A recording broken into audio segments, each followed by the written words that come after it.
first question.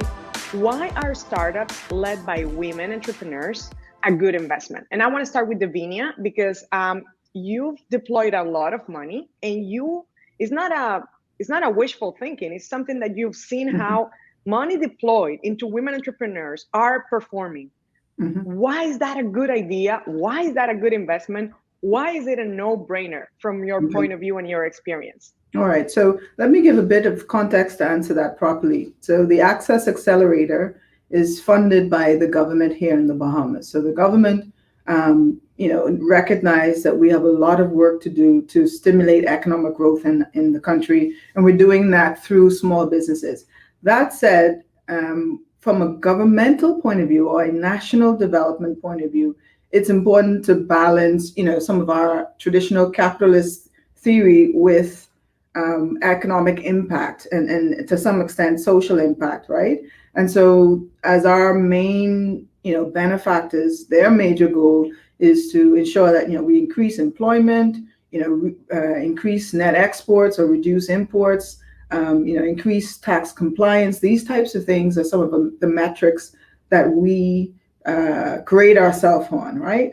That said, when we look at the data from our almost 2,000 funded clients to date, while per business, the male-run businesses are actually generating more revenue than the female-run businesses.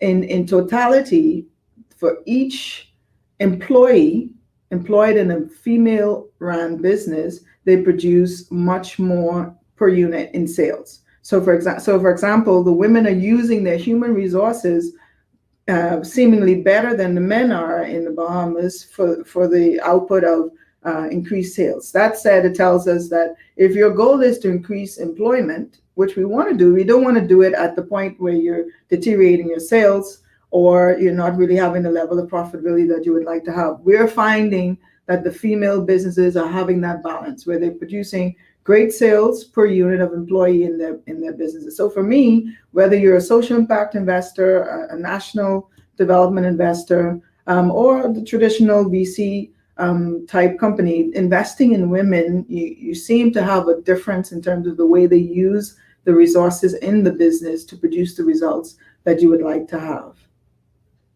This is a great insight. I'm taking notes so we can do a recap. I don't know if we will have time to do a proper recap of these many insights. So you say increase in employment and more balancing use of and push on increasing employment, using these human resources, and at the same time doing sales, the right sales for these startups, and an opportunity for deeper social impact.